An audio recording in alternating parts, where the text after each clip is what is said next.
Blessed is he who comes in the name of the Lord. Amen. This is a strange Palm Sunday.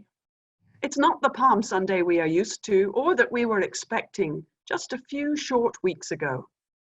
When I left for my sabbatical month, I anticipated that today would mark my triumphal re-entry to cathedral life, that our celebrations and processions today would also be a personal celebration as I was reunited with all of you.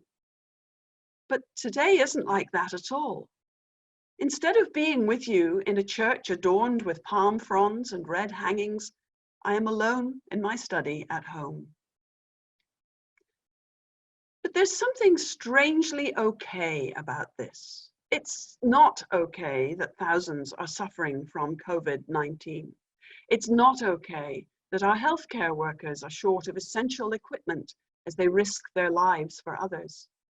It's not okay that we are unable to visit our frail loved ones in hospitals and assisted living facilities. It's not okay that every tickle of the throat gives rise to a frisson of fear. Am I next? But it is sort of okay to find ourselves beginning Holy Week in an unfamiliar place, a place of discomfort, a place of loneliness. It's okay because Palm Sunday is a day of unmet expectations, of jarring juxtapositions, of emotional roller coasters. When Jesus and his followers descended upon Jerusalem on that first Palm Sunday, a disorganized crowd of have-nots and malcontents filling the narrow streets and alarming the locals, the authorities were taken by surprise. During the Passover festival, Jerusalem was always crammed with pilgrims, tourists, and entrepreneurs. It must have been a bit like San Diego during Pride Week.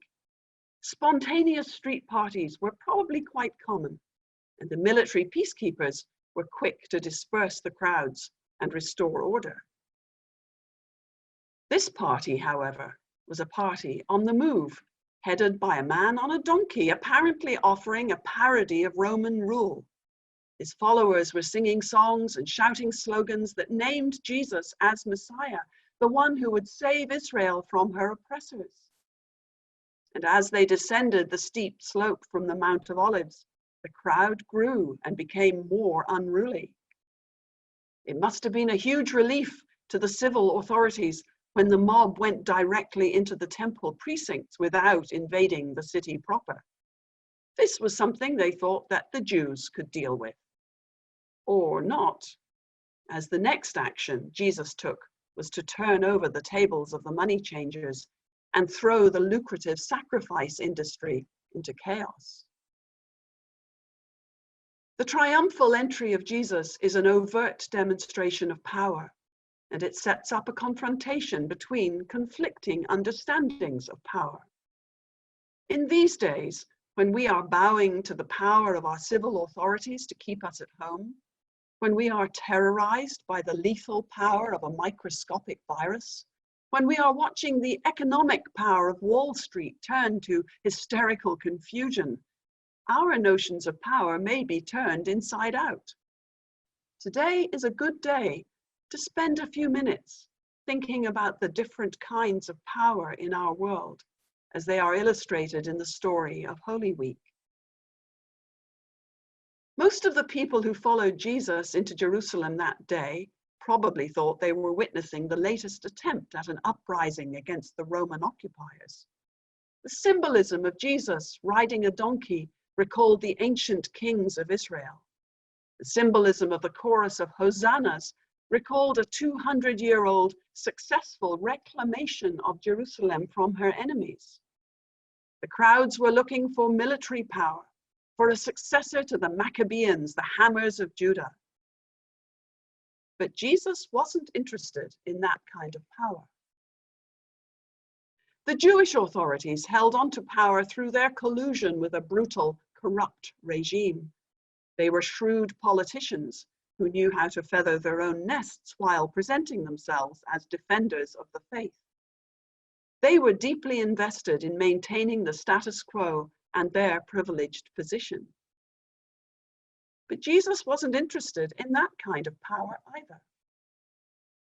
The Romans wielded power by brute force with military parades, swift punishment of resistance, and public executions of the most gruesome kind. They were the world power, and the Pax Romana depended on them both looking and acting like they were invincible. Jesus wasn't interested in that kind of power either. In his actions on Palm Sunday, it seems that Jesus deliberately alienated all three of these groups. He declined to put up a fight against the authorities. He caused a riot in the temple by overturning the money changers' temples, and in his carefully staged entrance to the city, he was instrumental in disturbing the peace. And all because he embodied a different kind of power, the power of truth-telling, the power of self-giving for the sake of others, the power of connecting with the deep, eternal human longing for community, for justice, for meaning. This is the power that Jesus personifies throughout his ministry, and especially this week in his suffering, death, and resurrection. It is a power that continues to confront other powers in this world today.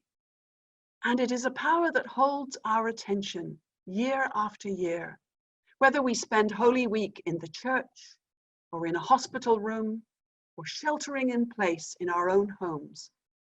It is a power that draws us back to Jerusalem, to the foot of the cross, patiently awaiting the glory of the resurrection. It is the power of love. Amen.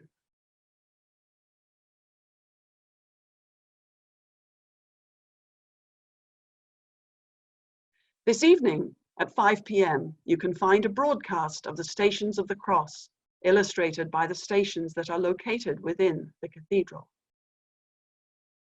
I want to thank those of you who have already made special gifts or accelerated your pledge fulfillment to help us support our staff in this time. We are all working from home to empower ministry and maintain our community, and we need your help. You can also make a special donation to the Clergy Pastoral Needs Fund to enable us to offer aid to those who are financially impacted by the current situation. Thank you for your generosity. We now continue the service with the Passion story and the ministry of the Word.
to God.